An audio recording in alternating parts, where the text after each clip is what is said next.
homes. So we've begun in London a golden era of council house building again. Since I've become mayor, we've now started building the numbers of council homes last seen in the 1970s, more than 23,000. So of the 300,000 new homes, the new government, the Labour government, wants to be building each year, a significant proportion in our city has got to be council homes, homes supported by housing associations, but also, of course, private sector homes as well. Numbers? So in London, what I'd like to see is, roughly speaking, half at least of all new homes being market value, and the other half a combination of council homes, homes where you pay a London living rent based on average earnings, a third of average earnings, and homes that are shared ownership part by part rent to fulfil the aspiration for homeowners who can't afford the deposit you need in London of almost 150 grand. Timescale? In London, we've done it in 7 years. We've met the target the government set us. Still a lot of people who are looking for... Absolutely. Listen, we've only just begun an affordable house building revolution. It takes some time because many councils over the last 40 years have forgotten how to build council house building. They were hollowed out. In London, for every 6 council homes sold off, only 1 was rebuilt. And I'm sure you've met, as I have, many Londoners who've got a degree, they've got a job, moved back to mum and dad's home, or many relying upon bank of mum and dad. So in London, the good news is the government set us a target when I first became mayor. That was before the complexities of Brexit led to labour shortages and material shortages. That was before the pandemic, before interest rates and inflation's going up. We've met the target, though. And we've done it by working closely with councils, developers, housing associations, but also by having planning policies in place that allow us to meet the needs of Londoners. Talk to me what's going on about ULEZ, ultra-low emission zone. You want to extend it. You are going to extend it by August to cover the whole of Greater London. Downing Street are considering whether you've exceeded your powers. Well, no, Downing Street have confirmed that I've got the powers to do this. What I'm trying to do is to tackle 3 issues. 1 is climate change, 2 is the air pollution problem, and 3 is congestion. And the good news is, when we first introduced the ultra-low emission zone that you mentioned in central London, within 2 years we managed to reduce the toxicity, the poison in the air, by almost 50%. We expanded it to inner London, up to the North Circular and South Circular, a further improvement of 21%. But here's the problem. There are 5 million people living in outer London, and in outer London is where there's the largest numbers of people with respiratory issues, asthma and so forth, and the largest number of deaths. I think clean air shouldn't be a privilege, it should be a human right. And so by expanding the ultra-low emission zone, we'll make sure that all Londoners breathe clean air, not just those in the centre. You say Downing Street are agreeing with you. That's debatable. Hillingdon Council, the leader of Hillingdon Council, says the benefit of ULEZ is negligible or nil. So Downing Street don't agree with me. They say I've got the powers to do so. It's really important to clarify. So there are 4 Conservative councils in London and 1 outside London, which makes 5, who are opposing these policies and indeed taking me to court. That's the choice that they've made. We'll have to wait and see what the court decides. I'm quite clear. I can be in that generation of politicians that denies there's a problem or delays taking action, or I can be in that generation of politicians that's a doer, taking action. I want to be a politician that takes action. Just like if I was here in 2004, 5, 6, we'd be talking about whether we should ban smoking in public spaces. Many people opposed banning smoking in public places. You and I both remember Roy Castle, a trumpet player who got lung cancer by playing the trumpet in working men's clubs. Well, there are modern versions of Londoners who are dying because of the air in London. Ella Kissy Deborah, a 9-year-old child, was just one example. OK. As I said, the leader of Hillingdon Council saying it's negligible or nil.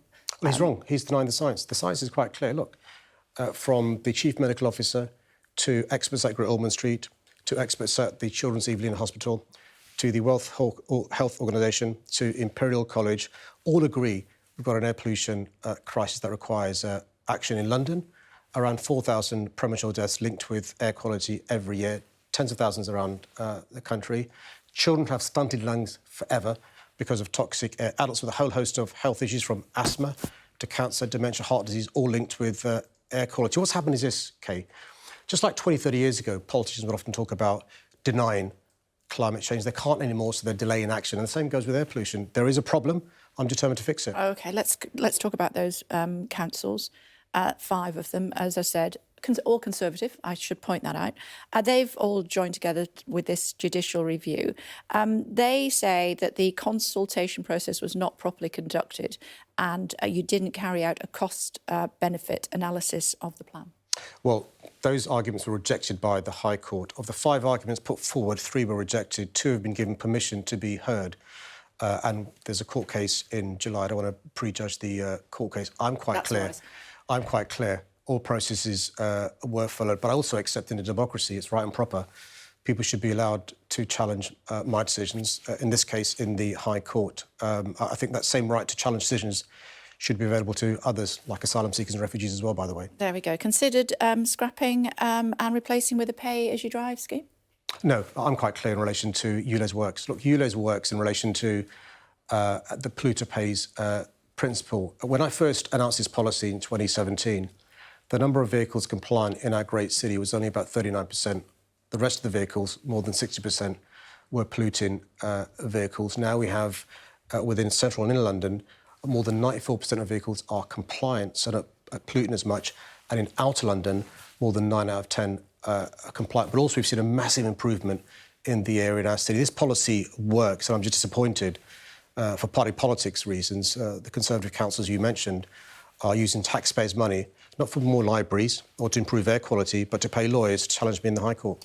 2 other questions, if I may. One of them is about a story that's in lots of the papers today, particularly the front page of the Daily Mail. I noticed Sir Keir Starmer, they say, is in quotes, trying to rig the next election by allowing European people from European countries to vote in this country if they live here. Well, let's deal with the issue of the next election. What we do know is this government is suppressing voter turnout at the next election by requiring everybody to have a photo ID in relation to the next election. What the Labour Party is looking into... documentation that says they haven't got it.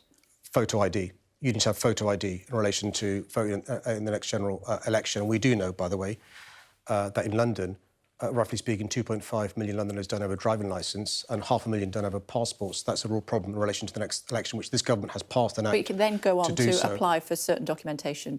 If you haven't got those documents, you can get other documents. Yeah, but we know from the local elections just recently held, very few people actually did do that, which led to real concern. So that's the government story, suppressing the vote, using lessons from the Republicans.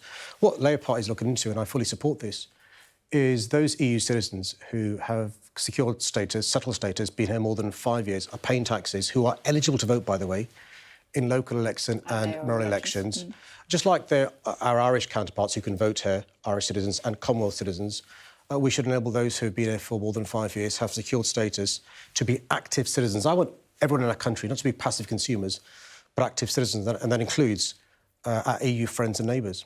And finally, what are you doing about what the Met were up to during the coronation? Look, can I answer that question firstly by saying I will answer your question directly, but the context is the police did a, by and large, remarkable job. More than 11,500 police officers worked really hard. I met many of them in the days leading up to and on the day of the coronation. By and large, a really good operation, more than 300 foreign leaders in our country and looked after safely. There are concerns which I share in relation to a small number of protesters. 6 members of Republic, anti-monarchist movement, and also 3 volunteers at Westminster Council. I think in a democracy it's right and proper that the police should be challenged when you think they've erred. The Commissioner has agreed to be fully transparent, responding to the concerns that have been raised. And that, I think, is important because people have concerns and they should be addressed. OK, so you spoke to the Commissioner. You said you had concerns. What did you say to you? Well, Sir Mark has very openly explained the police and operations so people can understand the challenges the police have had. He's agreed to have a review, an operational review, and I'll be working with him to make as much of that public as possible so the public understand some of these challenges. But also I think it's important where you get things wrong, you put your hand up and say you get things wrong. And I think it's right that the police did apologise to those members of Republic who were arrested, we now know, based upon imperfect intelligence. The police will never get everything right all the time, but we need to have a culture where they're more open, more transparent, and I'm sure this Commissioner will, do a big job in getting people across the country, including in London, having more confidence in our police. So you support preemptive arrests? Well, no, I don't. I support the police being challenged in relation to when they use their powers. I think the police, in their own words, got it wrong in relation to the 6 members of Republic, but the police officers were relying on imperfect intelligence in real time with a lot of pressures on the police. And there's a parallel universe, a sort of sliding door scenario, where the police don't act on intelligence, and those people do have things which can be used to cause huge disruption, endanger public safety, and be a criminal offence. But the police, on this occasion, have put their hands up. They've, apologised to those protesters who were arrested. There are other questions we've got in relation to the use of the new powers, the new Public Order Act, the new Section 2, when it comes to locking on, when it comes to going equipped to lock on. These are powers the police have been given by Parliament. The police put a police without fear or favour. But it's right that we should ask questions after an event, because it's important that we learn all the time.